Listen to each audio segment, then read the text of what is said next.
Então vamos aos primeiros inícios. Vamos primeiro ao ajuste inicial. Como você pode ver aqui, ele lista um monte de tabelas de sistema. Isso polui um pouco a tela. Então, o que seria interessante nós fazermos? Ir aqui em View, Preference, né, e fazer alguns ajustes. Quais são alguns deles? Bom, vamos por parte. A primeira coisa é aqui em General, e vir aqui no Library File Name e colocar fbclient.dll no caso do Windows. No caso do Linux, né, é lib fbclient.so. Tá ok? Então é isso. Por quê? Porque se você não fizer nada, ele vai procurar pelo GDS fbclient ou gds32.dll. Se ele não encontrar fbclient, ele vai procurar GDS. Agora, o que garante que o gds32.dll seja compatível com o Firebird? Porque até um tempo atrás, o banco de dados Interbase usava um gds32.dll e essa mesma DLL também servia o Firebird do mesmo jeito. Atualmente, não mais. Então, você pode estar usando um gds32.dll do Interbase para acessar banco de dados recente do Firebird, e isso não dará certo. Alguns problemas poderão acontecer.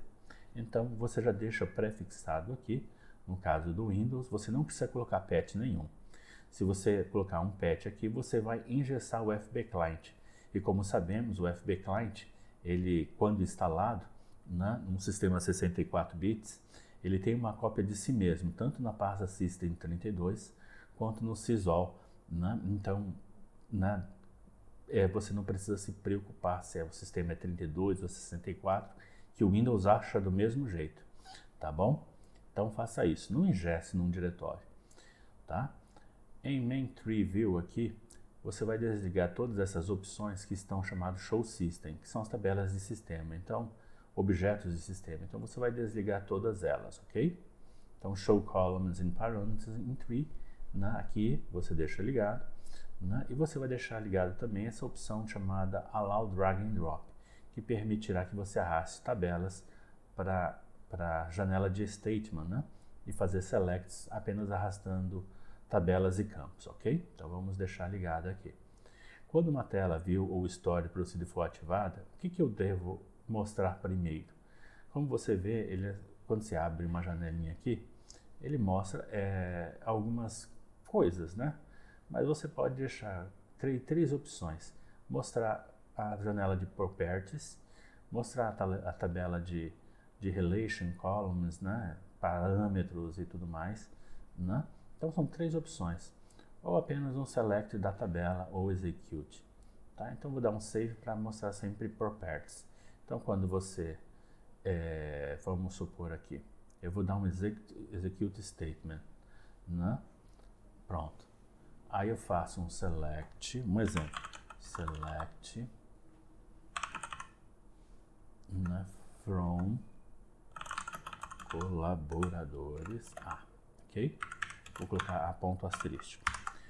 Se você der 2 cliques num objeto aqui qualquer e der um clique com o botão direito, ele tem aqui a opção Show Properties, tá vendo? Então aí o que ele vai mostrar?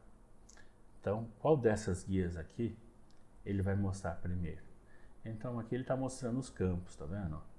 Isso está definido justamente View, Preference, aqui, tá vendo? Ele vai abrir essa telinha, tá ok? Tá? Você tem as outras duas opções também, ok? Mas vamos prosseguir.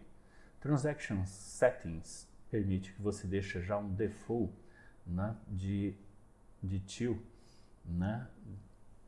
já consistente, já pré-selecionado, tá? Além disso, você tem a opção de wait ou no wait, se você desligar, tá ok? Então, para que serve isso? Então, se você quer uma transação do tipo read committed, você já deixa aqui, ok? E o wait for lock resolution é aquela opçãozinha que normalmente quando temos concorrências no banco de dados, ele vai esperar ou não esperar pela outra pessoa retirar o recurso, fazer o commit rollback para que você possa acessar os dados. Um exemplo disso é se eu fizer isso aqui, ó, vou deixar o wait, tá vendo? Ligado. Então eu vou aqui no Sesmit e coloco select asterístico colaboradores, ok. Venho nesse campo uso interno aqui, dou um xxx, estou editando ele agora, tá bom? Não estou comitando, nem estou dando rollback. Vou no meu outro acesso aqui, olha só o que vai acontecer, ó. No remoto, vou fazer um execute statement similar, tá? Então eu vou colocar ele aqui, tá? Vou fazer essa mesma operação aqui, não vai travar. Tá vendo aqui? Ainda como eu não comitei, esse uso interno não tem o xxx aqui.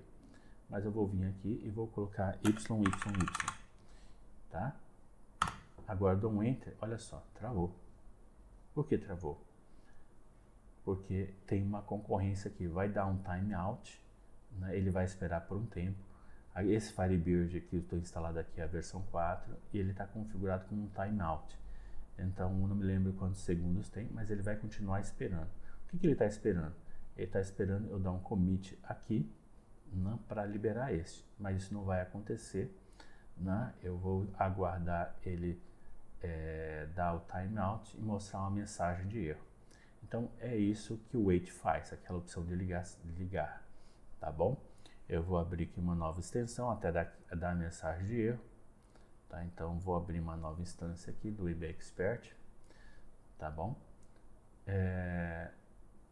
Com o IB Expert, então você consegue fazer essas simulações. Então eu vou aqui novamente em Preference e vamos para as próximas opções. Então Transaction Setting você pode configurar. Eu normalmente deixo o waiting aqui desligado, né? Porque se tiver que dar deadlock, que dê deadlock, tá bom? Né? Ó, o timeout aqui está demorando demais, tá? Eu posso encerrar essa tarefa aqui, né? Ou eu posso aguardar dar a mensagem de erro. Tá? Eu não lembro realmente quanto tempo está de espera aqui, mas se tiver tempo de espera infinito, né? Esse deadlock só terminará quando essa aplicação aqui fizer um commit. Mas como ela está indisponível no momento, porque eu consegui fazer o travamento das duas, né? Tá? Vou dar um finalizar aqui. Ó, ao finalizar, ó, ele deu a mensagem de erro aqui, tá vendo? Então agora se eu der um commit aqui, eu posso até voltar para essa daqui, tá? Não tem problema nenhum.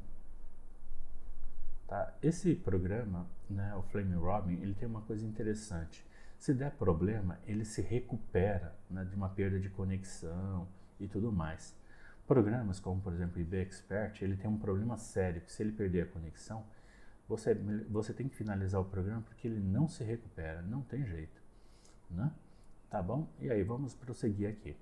Então, além do Transaction Setting, eu vou tirar essa opção, né? Agora eu posso fazer o select que eu queria, né? Vamos executar aqui um select. Ó.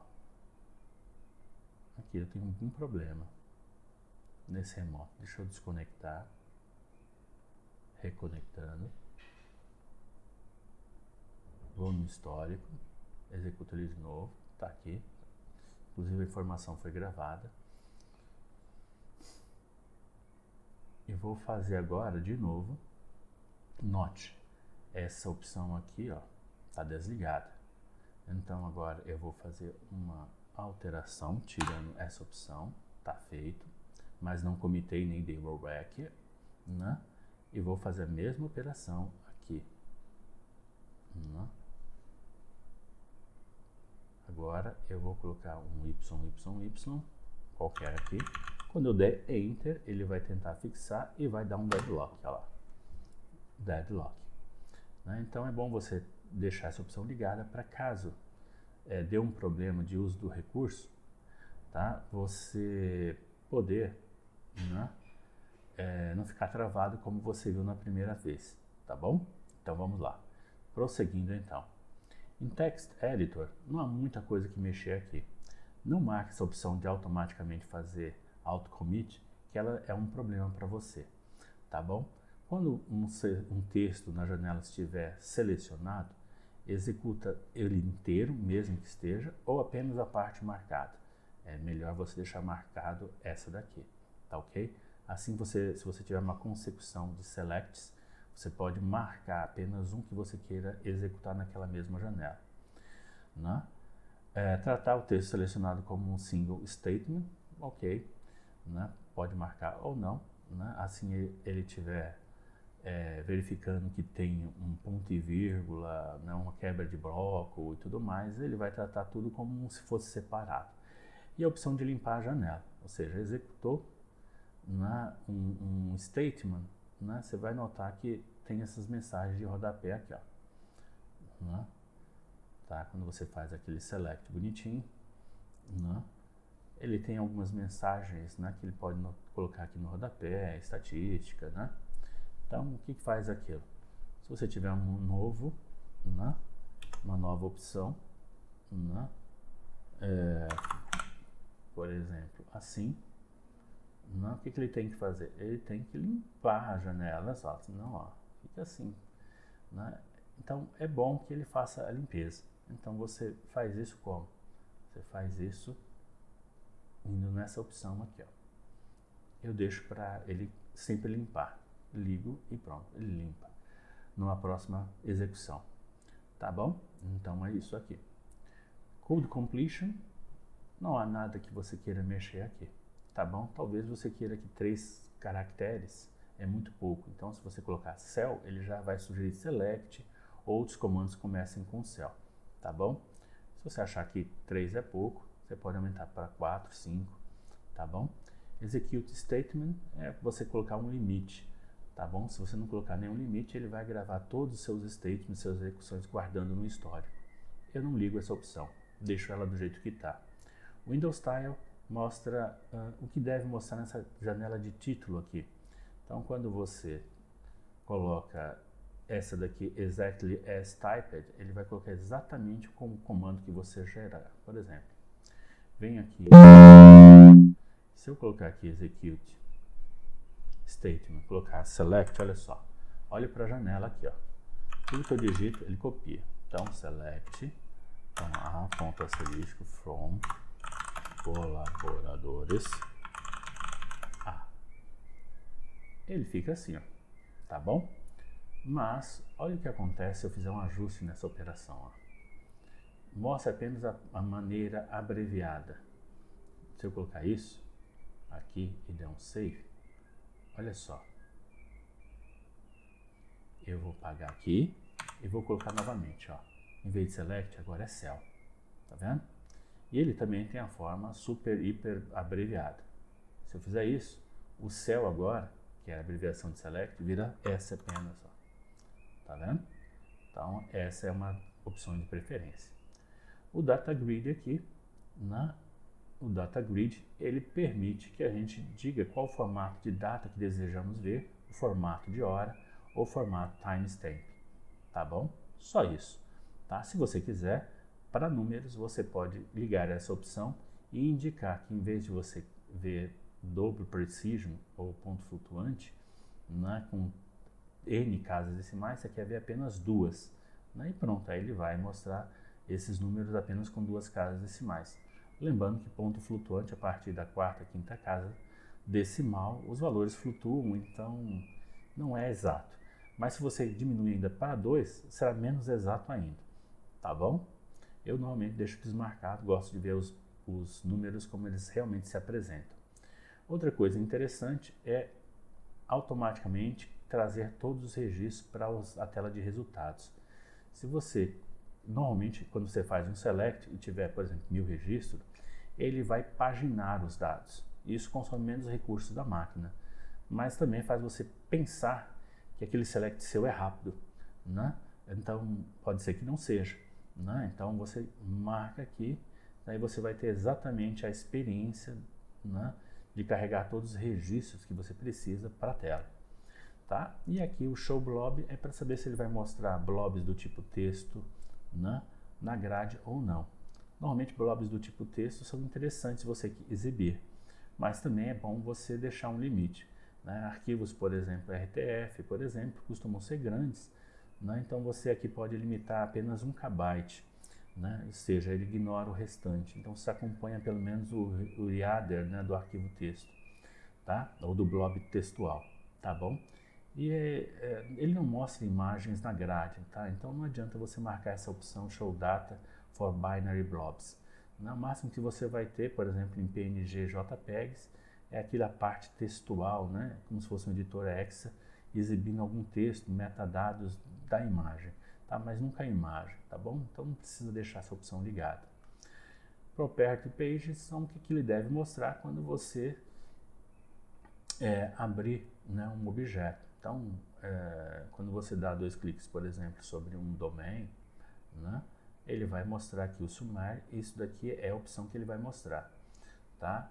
Mas você tem objetos que podem mostrar muito mais dados, né? Então, por exemplo, tabela CA aqui, ó, ele tem sumário, constrantes. Então ele pode mostrar alguns tipos de informações que você pode falar, olha, algumas eu não quero ver, né? Tá? Agora vamos a algumas coisinhas aqui que você pode achar interessante. Tá vendo essa forma de exibição aqui, ó? Né? De mostrar o tipo de dados e tudo mais? Você pode dizer que também não quer, tá? Tá? Onde é que você vai ver isso? Aqui, ó, em Fields, tá? Então, se eu mostrar aqui Show Data Type, ele mostra isso, ó, o tipo, tá vendo? Mas isso daqui para mim são domains, mas eu não mostro os domains. Então, se eu quiser que ele mostre os domains, olha como fica, ó. Agora ele mostra os domains, tá vendo? Mas se eu não quiser apenas mostrar os domains, eu quiser mostrar o domain e o tipo, né? Porque eu quero saber o que é esse DData aqui. Então, normalmente é essa opção que eu deixo, tá? Aí ele mostra DData e date, tá vendo? Também temos uma outra opção aqui mais embaixo, que é como uma coluna é computada, o que eu devo mostrar? Né? Então, deixa eu ver se eu tenho uma coluna computada aqui. Eu acho que eu tenho aqui em colaboradores. Né? Eu tenho aqui... essa aqui é uma status com aqui, é uma coluna computada. Esse desenho aqui, ele me indica isso. Então, o que eu quero ver? Aqui ele está dizendo que deve mostrar o tipo. Aí ele mostrou o char77. Mas eu quero mostrar a fórmula. Olha só como ele vai mostrar agora. Tá vendo? Aí ele mostra a fórmula. Tá? E se eu quiser mostrar também, eu posso mostrar o tipo e a fórmula. Tá vendo? Essa é a forma mais adequada que eu gosto. Tá bom? Então deixa essa opção ligada.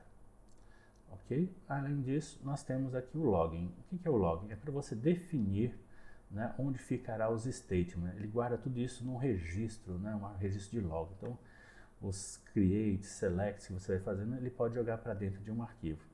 Tá? Eu não faço isso aqui, eu deixo em branco. Por quê? Vou salvar agora, já passei por todas as telas. Se você tiver em dúvida em algum, dá pausa em um deles que te chamou a atenção, ok? Tá? O SQL Statement Generation aqui, eu deixei ele por último porque você precisa ter muita atenção nisso. Isso daqui é que quando ele gerar código SQL para você, tá? Se ele vai usar letras maiúsculas. O que é os uppercase, né?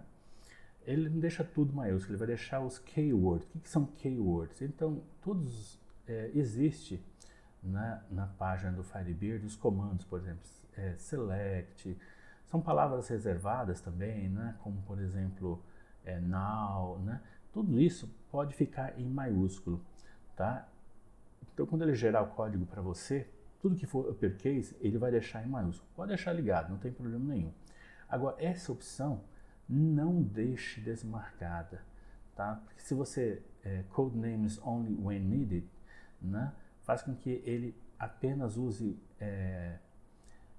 nomes entre aspas quando é realmente requerido, tá? Se você desmarcar essa opção, ele vai colocar aspas em tudo e aí a sua vida não será muito fácil, tá bom? Num vídeo a seguir eu explico como funciona isso, tá bom? Então agora nós passamos por todas as opções realmente importantes e agora vamos para a última.